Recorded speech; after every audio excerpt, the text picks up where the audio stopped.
Today 24 news सत्य परिस्थितीचा सविस्तर आढावा।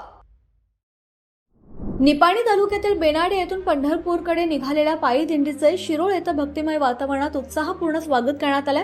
दत्त शेतकरी सहकारी साखर कारखान्याचे ज्येष्ठ संचालक अनिल कुमार दिनकरराव यादव यांच्या परिवारातर्फे वारकऱ्यांसाठी चहा, नाश्ता आणि फराळाची उत्तम व्यवस्था करण्यात आली आहे। गेल्या 18 वर्षांपासून अखंड सुरू असलेला हा सेवाभावी उपक्रम सामाजिक आणि धार्मिक बांधिलकीचे प्रेरणादायी उदाहरण ठरतोय। शनिवारी सकाळी अर्जुनवाड रोडवरील टारे हॉल येथे दिंडीचे आगमन होताच टाळ मृदुंगाचा निनाद, भगव्या पताका, डोक्यावर तुळशी वृंदावन आणि विठ्ठल विठ्ठलच्या अखंड जयघोषाने परिसर भक्तिमय झाला।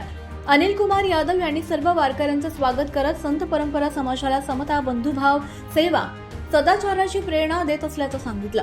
वारकऱ्यांची सेवा करण्याचं भाग्य लाभल्याची भावना त्यांनी यावेळी व्यक्त केली।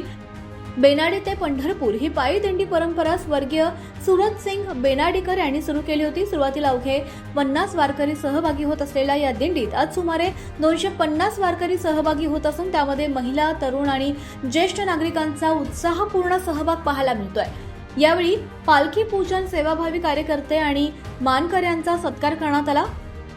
टारे परिवारानं दरवर्षीप्रमाणे दिंडीच्या विश्रांतीसाठी टारे हॉल उपलब्ध करून दिल्याबद्दल त्यांचाही गौरव करण्यात आला।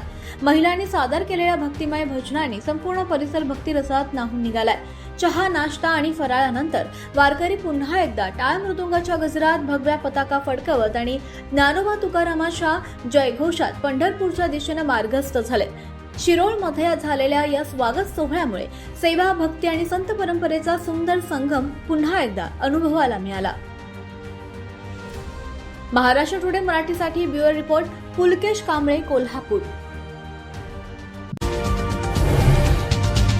आजच महाराष्ट्र टुडे 24 न्यूजला सबस्क्राईब करा आणि सत्य परिस्थितीचा सविस्तर आढावा पहा।